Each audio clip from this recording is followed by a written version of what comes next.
Hello, everyone. Welcome back to my channel. This is Joanne, the voice of Wisdom 31. This video is part 2 of the message Release with Love, the two forgivenesses.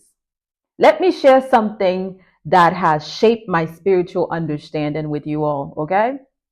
There are two forms of forgiveness: releasing others with love and forgiving yourself.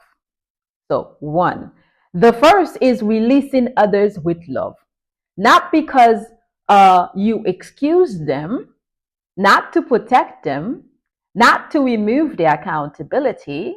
This release is for your spirit, not theirs. Judgment is not your responsibility. Accountability is not your assignment, okay? The law of this world, the law God placed into creations, handles that for you. So every actions return to resource. So releasing others simply mean I refuse to carry the weight of what you did. Okay? So in God makes another truth very clear. God tells us to love our neighbor and forgive others, not because they deserve it, but because our spirit needs it. And God knew that holding on to anger would poison us. God knew that unforgiveness will harden our hearts. And God knew that releasing others protects our soul, not theirs. That is why loving your neighbor is a command, not a suggestion. Because love frees the giver even more than the receiver. So, two, the second is forgiving yourself. And this one is mandatory. Self forgiveness is a doorway to healing. It is acknowledging the pain you felt, the wound you carried, the impact it had on your spirit. Okay? Because you cannot control what someone else does, but you can control what you allow to stay inside your spirit. Okay? So when you forgive yourself, you stop letting the wound infect the whole of your being. You reclaim your dignity and you release the pain with love. Okay? So this matters deeply for Black people. You know why? Because we inherit trauma, shame, exhaustion, and generational wounds from slavery to now. But we also inherit something called resilience, wisdom, and deep spirituality.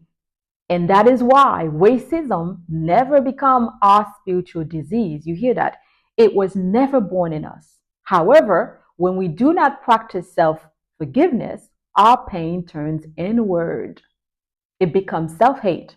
It becomes self-destructions. It's damaged our individual lives, our family, and our community. That is why self-forgiveness is a must. It's a survival for Black people.